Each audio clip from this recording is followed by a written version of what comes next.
Hello मेरे प्यारे बच्चों, तो कैसे हो आप सभी? मुझे पूरा उम्मीद है कि मेरे सारे टैलेंटेड बच्चे अपने-अपने तैयारी को बहुत अच्छे तरीके से करते होंगे, पढ़ाई को बहुत अच्छे तरीके से सीरियसली करते होंगे। Welcome to my YouTube channel Hindi learning point. जैसा कि आप लोगों को पता है कि मैं कुणाल सर आप लोगों को इस चैनल के माध्यम से रोज़ हिंदी व्याकरण के टॉपिक्स को बहुत अच्छे तरीके से क्लियर कराते हैं। जिस प्रकार हम लोग इस चैनल के माध्यम से हिंदी क्लास को बहुत ही अच्छे तरीके से कवर कर रहे हैं।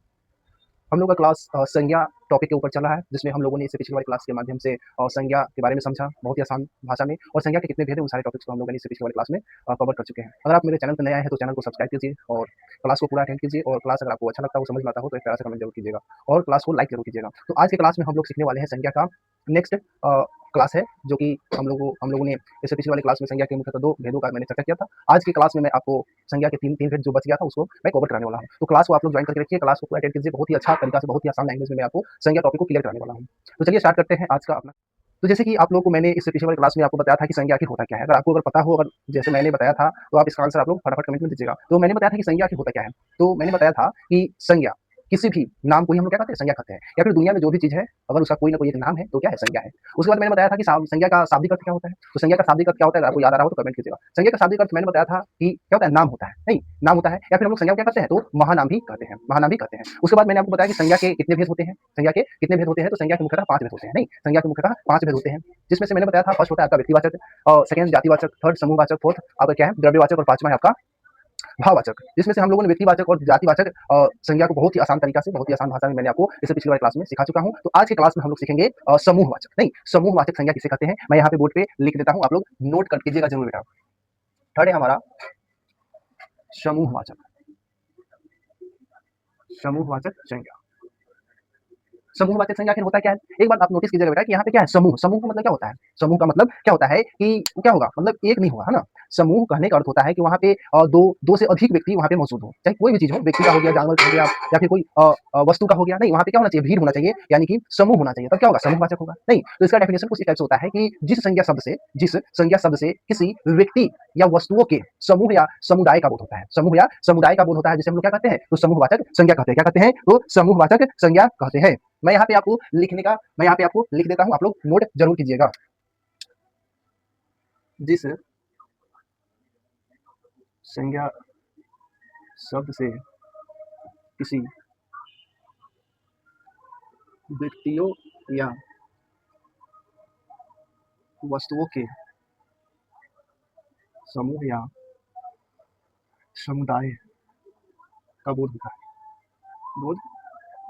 होता है उसे समूहवाचक संज्ञा कहते हैं।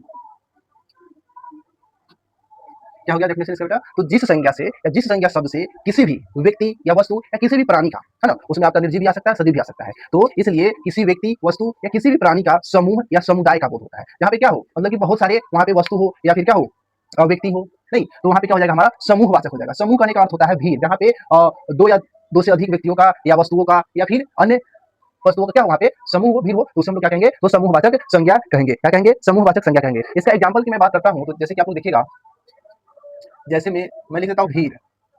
भीड़, अब भीड़ शब्द सुनने से आपको पता चलता है, इसको इंग्लिश में हम लोग मुंह बोलते हैं, नहीं मुंह, तो मुंह करने से, यानी कि भीड़ करने से क्या पता चला है, जहाँ पे भीड़ का अगर लगेगा तो वहाँ पे एक वस्तु एक व्यक्ति होगा, तो आप कहेगा नहीं सर, भीड़ कब लगता है, जब वहाँ पे एक से अधिक या दो से अधिक, यानी कि बहुत सारे जब लोग होते हैं, बहुत सारे वस्तुएं होते हैं, तब जाके क्या होता है, भीड़ लगता है। मान लीजिए बाय द वे कि आप कहीं रास्ते से जा रहे हैं और दुर्भाग्यपूर्ण किसी का एक्सीडेंट हो गया, नहीं तो एक्सीडेंट हो गया तो वहाँ पे क्या होता है, लोगों का भीड़ लग जाता है देखने के लिए, उसको हेल्पिंग थॉट से उसको मतलब बचाने के लिए क्या वहाँ पे भीड़ लग जाता है। तो भीड़ में क्या होता है कि बहुत सारे वहाँ पे व्यक्ति वहाँ पे मौजूद होते हैं। उसी प्रकार मैं आपको ले लूँ एग्जाम्पल में मेला।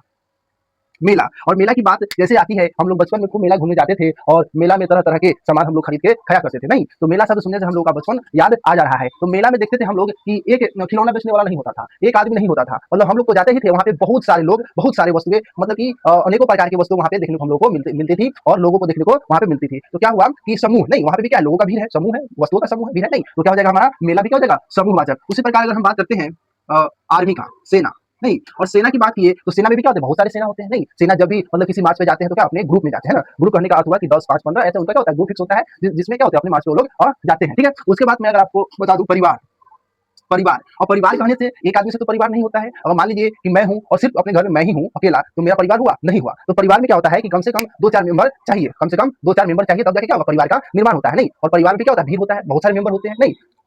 उसके बाद मैं यहाँ पे संसद की बात कर लेता हूँ, संसद।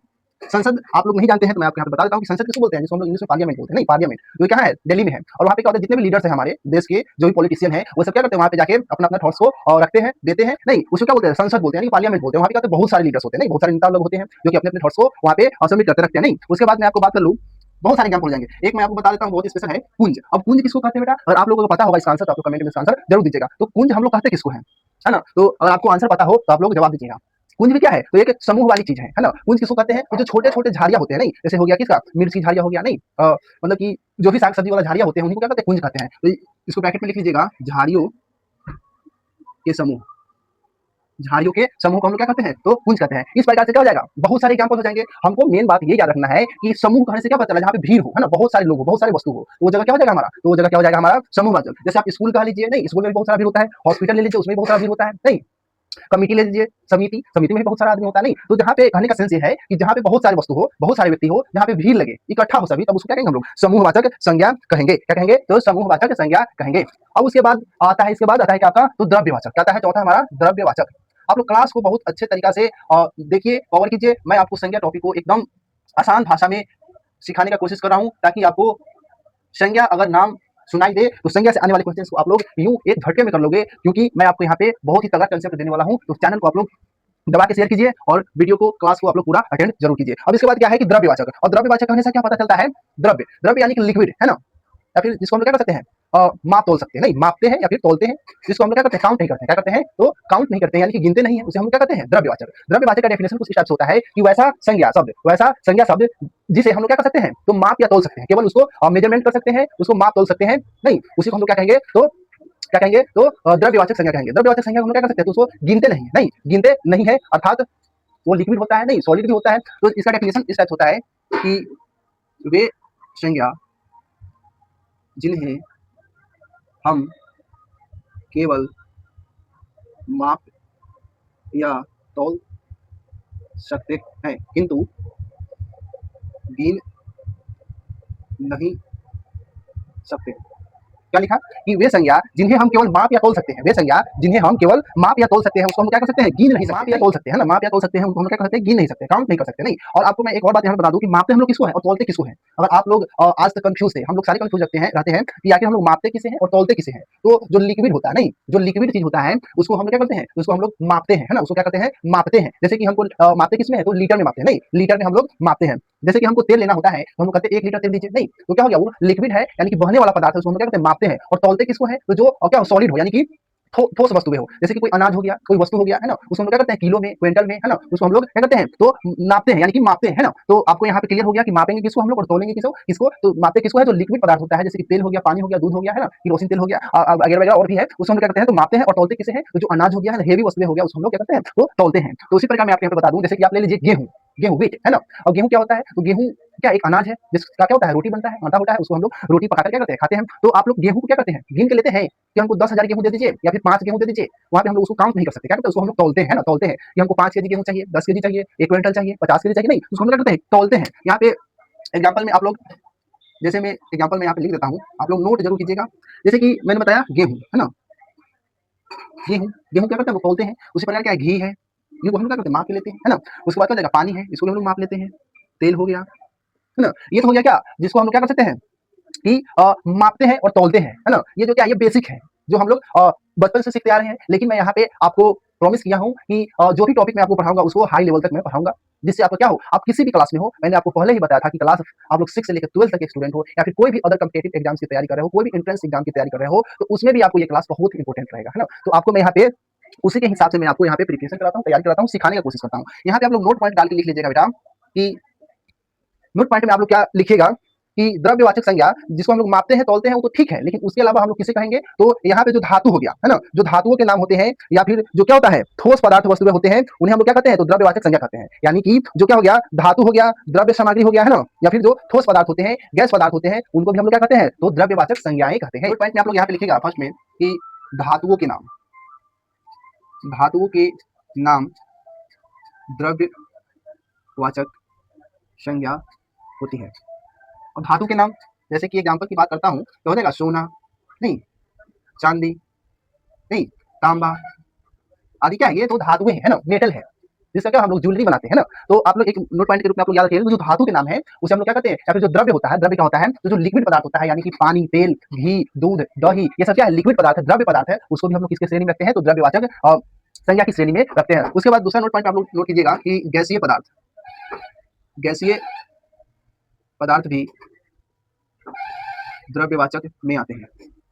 क्या लिखा मैंने, तो गैसीय पदार्थ भी कहते हैं तो द्रव्यवाचक में आते हैं। जैसे कि आप लोगों को मैं बता दूं कि आप लोग साइंस पढ़ते हैं, साइंस में आप लोग केमिस्ट्री पढ़ते हैं, उसमें क्या होता है, बहुत सारी गैस होता है नहीं, hydrogen, oxygen, helium, lithium, beryllium, नहीं, नियोन, आर्गन, ये सब क्या है, तो ये सब क्या है, गैस है नहीं, तो उनको भी हम लोग किसके श्रेणी में रखते हैं, तो उसको भी हम लोग किसके श्रेणी में रखते हैं, तो द्रव्यवाचक संज्ञा के श्रेणी में हम लोग रखते हैं। तो यहाँ पे आप लोग एग्जाम्पल में लिख लीजिएगा, हवा, ऑक्सीजन, नाइट्रोजन, हाइड्रोजन आदि जो भी गैस है वे सारी क्या हो जाएंगे हमारे, तो आपके द्रव्यवाचक संज्ञाएं हो जाएंगे। क्या हो जाएंगे, तो द्रव्यवाचक संज्ञाएं हो जाएंगे। या फिर अन्यथा जो भी पदार्थ है ना, मैंने आपको क्या बताया द्रव्यवाचक संज्ञा में कि फर्स्ट मैंने आपको बताया कि वे वस्तुएं जिनको हम लोग केवल मापते हैं, तौलते हैं, उसको हम लोग गिनते नहीं, उसे हम लोग क्या कहेंगे, तो क्या कहेंगे, द्रव्यवाचक संज्ञा कहेंगे। और उसके बाद मैंने आपको नोट पॉइंट के रूप में आपको बता दिया कि जो भी धातुएं होते हैं, मेटल होते हैं ना, उसको भी हम लोग क्या कहते हैं, तो द्रव्यवाचक संज्ञा ही कहते हैं। या फिर जो गैसीय पदार्थ है, गैसीय पदार्थ यानी कि क्या हुआ, तो जो साइंस में हम लोग पढ़ते आ रहे हैं, पढ़ते हैं कि ऑक्सीजन, हीलियम, विलियम, नहीं, और क्या होता है, नाइट्रोजन, है ना, ये सब क्या है, तो गैस है, इसको भी हम लोग क्या कहते हैं, तो द्रव्यवाचक संज्ञाएं कहते हैं। तो ये क्या है, हमारे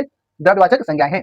अब उसके बाद आपका संज्ञा का पांचवा प्रकार बचेगा, जिसको हम लोग भाववाचक संज्ञा कहते हैं। क्या कहते हैं, तो भाववाचक संज्ञा कहते हैं। नहीं, पांचवा प्रकार क्या है, भाववाचक संज्ञा है। तो अब मैं आपको भाववाचक संज्ञा को यहाँ पे बहुत ही आसान भाषा में मैं आपको सिखाने वाला हूँ कि आखिर संज्ञाएं होती क्या है। संज्ञाएं टॉपिक से अगर कोई भी क्वेश्चन आए तो आप उनको पेपर से बाहर जाने नहीं दे। बहुत इजी कंसेप्ट है बेटा, बस आप लोग क्लास को पूरा अटेंड जरूर करो। मैं आपको प्रॉमिस करता हूँ, विश्वास दिलाता हूँ कि मैं यहाँ पे आपको हिंदी ग्रामर को बहुत ही अच्छे तरीके से, बहुत ही आसान भाषा में, इंटरेस्टिंग वे के साथ में आपको सिखाने का यहाँ पे कोशिश करता हूँ। तो क्लास को आप लोग जरूर अटेंड कीजिएगा। अब मैं आपको बता दूं कि भाववाचक संज्ञा, नहीं, तो भाववाचक आखिर संज्ञा होती क्या है, हम लोगों ने बचपन में पढ़ा था कि वैसा संज्ञा, नहीं, वैसा संज्ञा जिनको हम लोग क्या कर सकते हैं, तो केवल महसूस करते हैं, फील करते हैं, नहीं, जिसको हम लोग देख नहीं सकते हैं, कांट से, है ना, उसको हम लोग क्या कर सकते हैं, कांट से, मतलब उसको हम लोग देख नहीं सकते हैं, केवल क्या कर सकते हैं, और वी कैन फील, उसको हम लोग क्या कर सकते हैं, तो केवल महसूस कर सकते हैं, टच नहीं कर सकते हैं, नहीं।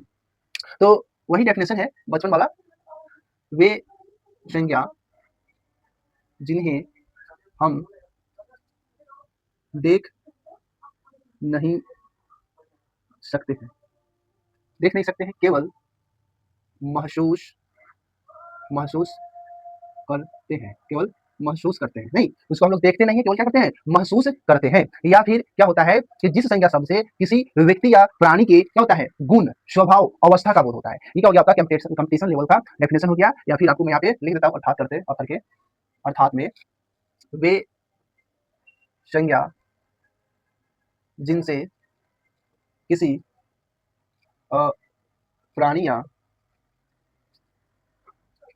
व्यक्ति के गुण,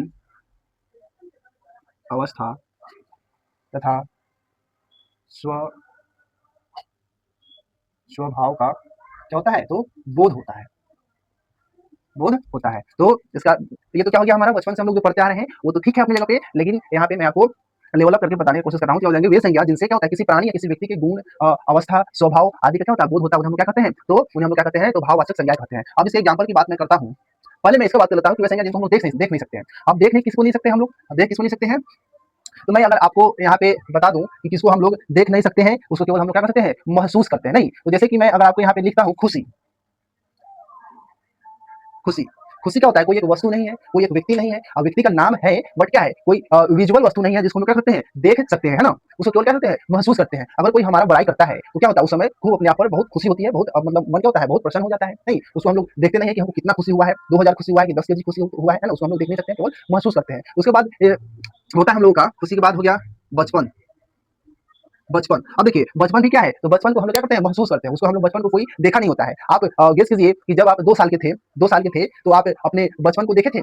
नहीं देखे थे, है ना? उसको आप देखे थे बट क्या आपको याद नहीं है। आपको जब आपके मम्मी-पापा द्वारा बताया जाता है कि देखो बेटा जब तुम 2 साल के थे, 1 साल के थे, तो तुम इस टाइप से मतलब ये काम करते थे, है ना? बहुत शरारतें करते थे। तो हम लोग को सुन के क्या होता है, बहुत अच्छा लगता है, मतलब खुशी मिलता है, नहीं? तो हम लोग क्या करते हैं, उसको सिर्फ अनुभव करते हैं कि काश मतलब कि सच में हम लोग 2 साल के थे, तो जैसे हमारे मम्मी-पापा बता रहे हैं, वैसे हम लोग हरकतें, शरारतें करते होंगे। जिसको हम लोग क्या करते हैं, अनुभव करते हैं, सोचते हैं कि काश फिर से वो मतलब कि बचपन हम लोगों को वापस मिल जाए, जहाँ पे बहुत मौज-मस्ती हम लोग किया करते थे। तो क्या होगा, बचपन भी क्या है, एक भाववाचक संज्ञा का ही क्या है, एग्जांपल है, जिसको हम लोग क्या कर सकते हैं, तो केवल हम लोग उसको महसूस करते हैं, देखते नहीं है, है ना? अब इसके बाद मैं आपको यहाँ पे बात कर लेता हूँ कि अवस्था, अवस्था में क्या गया, बचपन हो गया। उसी प्रकार क्या है, बुढ़ापा है, बुढ़ापा है, नहीं, बुढ़ापा को आदमी क्या करता है, तो एक क्या है, बुढ़ापा एक अवस्था है, उम्र की क्या है, एक अवस्था है। जिस प्रकार उम्र की कितनी अवस्थाएं होती है, तो 4 अवस्थाएं होती है नहीं। और 4 अवस्थाओं में से क्या होता है, लास्ट अवस्था क्या होता है, हमारा बुढ़ापा होता है, जो क्या है, एक अवस्था है। उसके बाद अगर आपको मैं बता दूं, क्या होता है, थकान, थकान, मिठास, ये सब क्या है, तो ये भाववाचक संज्ञाएं के उदाहरण है। क्या है, भाववाचक संज्ञाएं के उदाहरण है। उसके बाद क्या हो जाएगा, सुंदरता आदि अन्यों को क्या है, बहुत सारे इसके एग्जांपल है जो क्या है, भाववाचक संज्ञा की श्रेणी में आती है। तो मैंने आपको क्या बताया कि वैसा संज्ञा जिसको हम लोग क्या करते हैं, केवल फील करते हैं, यानी कि महसूस करते हैं, उसको हम लोग देखते नहीं है, वो क्या हो जाता है, हमारा भाववाचक संज्ञा हो जाता है। या फिर जिस संज्ञा शब्द से या जिस संज्ञा से किसी भी व्यक्ति, किसी भी प्राणी के क्या होता है, गुण का पता चलता है ना, उसके स्वभाव का पता चलता है कि कैसा उसका नेचर है, कैसा उसका क्या है, अवस्था है ना, तो उसका अगर पता चलता है तो उसको भी हम किसके अंतर्गत रखते हैं, तो भाववाचक संज्ञा के अंतर्गत रखते हैं। अब इसका मैं आपको एक ट्रिक बता देता हूँ कि इस कंसेप्ट के अगर बावजूद भी अगर आपको भाववाचक संज्ञाएं समझ में अगर नहीं आई है, तो मैं आपको यहाँ पे एक ट्रिक के माध्यम से समझाने की कोशिश करता हूँ, जिससे आप अगर भाववाचक संज्ञाएं के कोई भी शब्द आएंगे तो आप उसको यूं पहचान लेंगे और वहां पे अपना आंसर सही कर लेंगे। तो मैं यहाँ पे आपको ट्रिक बता देता हूँ, आप लोग नोट कर लीजिएगा। ट्रिक क्या होता है कि बहुत ही अच्छा ट्रिक है कि शब्द के अंत में क्या लगा हो, तो ता लगा हो, है ना, पन लगा हो, त्व लगा हो, आपा लगा हो, आवट लगा हो, आहट लगा हो, आदि सब लगा हो, तो क्या हो जाएगा हमारा, तो हो जाएगा हमारा भाववाचक संज्ञा हो जाएगा। क्या हो जाएगा, भाववाचक संज्ञा लगा हो। एक और होता है आस, आस लगा हो, तो क्या हो जाएगा, हमारा भाववाचक संज्ञा हो जाएगा। अब इसका मैं एग्जांपल भी बता देता हूँ।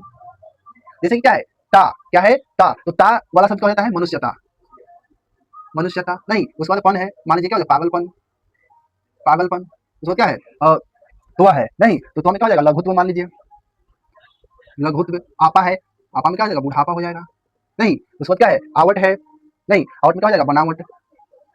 उसके बाद है आपका आस है, मान लीजिए मिठास हो गया, मिठास आदि क्या है, तो ये हमारे ट्रिक है कि शब्द के अंत में ता लगा हो, पन लगा हो, त्व लगा हो, आपा लगा हो, आवट लगा हो, आहट लगा हो या फिर आस लगा हो, तो क्या हो जाएंगे, हमारे शब्द भाववाचक संज्ञाएं हो जाएंगे। क्या हो जाएंगे, तो भाववाचक संज्ञाएं हो जाएंगे। तो यहाँ पे हमारा संज्ञा टॉपिक खत्म हुआ, फिनिश हुआ। उम्मीद करते हैं कि आप लोगों को संज्ञा चैप्टर बहुत अच्छे तरीके से समझ में आया होगा। मैंने और संज्ञा टॉपिक को 2 लेक्चर में कंप्लीट कराया हूँ। इससे पहले वाला लेक्चर में हमने संज्ञा के बारे में सीखा था, समझा था, और आप लोगों ने उस क्लास को नहीं देखे हो तो आप चैनल पे जाके उस वीडियो को, उस क्लास को आप लोग पूरा जरूर देख लीजिएगा। और अगर आपको कोई भी किसी भी प्रकार का अगर क्लास से संबंधित जानकारी लेना है या फिर आपको कोई भी डाउट है तो आप लोग कमेंट के माध्यम से पूछ सकते हैं। और क्लास कैसा लगा आप लोग कमेंट करके बताइए जरूर। और चैनल पे अगर नया है तो चैनल को सब्सक्राइब कीजिए और शेयर कीजिए और अपने हिंदी को एक अच्छे लेवल तक ले जाइए, ताकि आपका हर एक एग्जाम, हर एक कंपटीशन एग्जाम आपका बहुत अच्छे तरीके से निकल पाए। तो आप लोग सीखते रहिए और अपने नॉलेज को गेन कीजिए। तो मिलते हैं फिर नेक्स्ट क्लास में, तब तक के लिए bye bye, good night, take care, धन्यवाद।